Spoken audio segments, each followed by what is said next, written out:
Assalamualaikum warahmatullahi wabarakatuh. Perkenalkan, nama saya Salsabila, Prodi PGMI 3A, yang dimana saya akan membahas tentang undang-undang dan hakikat konstitusi. Hakikat perundang-undangan merupakan sebagai peraturan dan perundang-undangan yang dibuat oleh negara untuk mengatur kehidupan bermasyarakat, bangsa, dan bernegara. Undang-undang memiliki kekuatan hukum yang mengikat dan dipelihara oleh negara. Undang-Undang 1945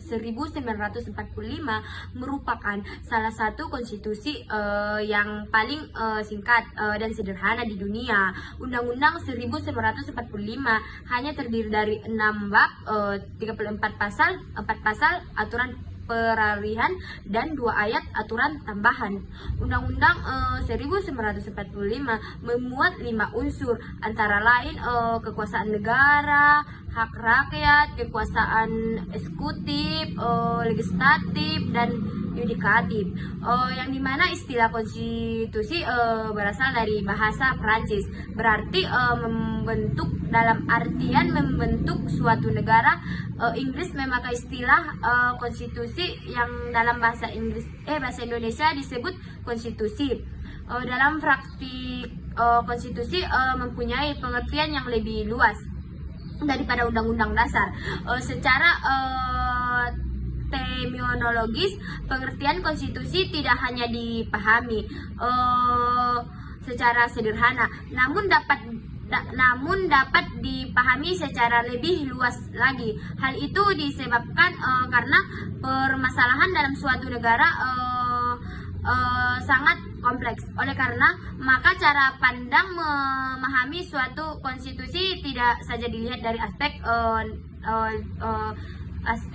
ilmu politik semata. Selanjutnya, yang dimana pembahasan kedua tentang sejarah berlaku undang-undang dan konstitusi. Yang pertama, yang dimana periode Undang-Undang Dasar Republik Indonesia tahun 1945. Republik Indonesia diproklamasikan pada tanggal 17 Agustus 1945, tetapi belum memiliki konstitusi yang tertulis. Namun tetap sehari kemudian, pada tanggal 18 Agustus 1945, oleh Panitia Persiapan Kemerdekaan Indonesia disederhanakan Undang-Undang Dasar 1945 sebagai Undang-Undang Republik Indonesia. Kedua, periode masa berlakunya Undang-Undang Dasar Republik Indonesia Serikat atau RIS.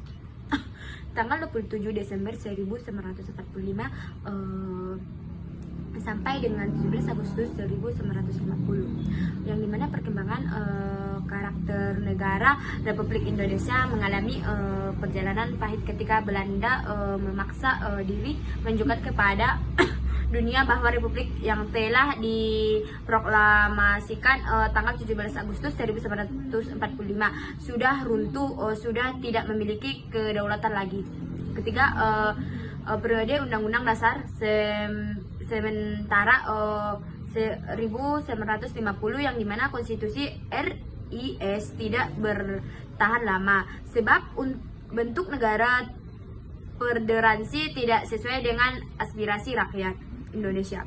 Negara-negara bagi yang dahulunya di bawah naungan RIS atau GRIS kemudian bergabung dengan Republik Indonesia di Yogyakarta saat itu. Karena semakin banyak yang bergabung dengan Republik Indonesia, maka menyebabkan berkurangnya negara-negara bagian. Ketiga, periode berlakunya kembali Undang-Undang Dasar 1945, yang dimana pada periode ini Undang-Undang 1945 berdasarkan Dekret Presiden 5 Juli 1945 dasar hukum periode Soekarno mengulangkan dekret dituangkan dalam bentuk keputusan Presiden nomor 150 tahun 1959.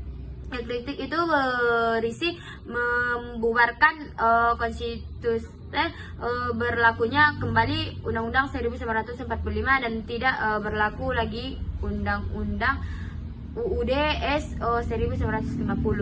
Baik, yang mana pembahasan terakhir kelima, periode 19 Oktober 1999 sampai dengan 10 Agustus 2002. Masa yang dimana masa berlaku pelaksanaan Perundang-Undangan Dasar 1945 sebagai implementasi tuntutan reformasi yang berkumandang pada tahun 1998 merupakan melakukan perubahan terhadap Undang-Undang 1945 sebagai hukum Perundang-Undangan 1945 merupakan pasal 3 dan pasal 37 Undang-Undang 1945 yang dilakukan oleh MPR sesuai dengan kewarganegaraannya, sehingga nilai-nilai kewarganegaraannya dan prinsip-prinsip demokrasi di negara Kesatuan Republik Indonesia. Cukup sekian pembahasan dari saya. Assalamualaikum warahmatullahi wabarakatuh.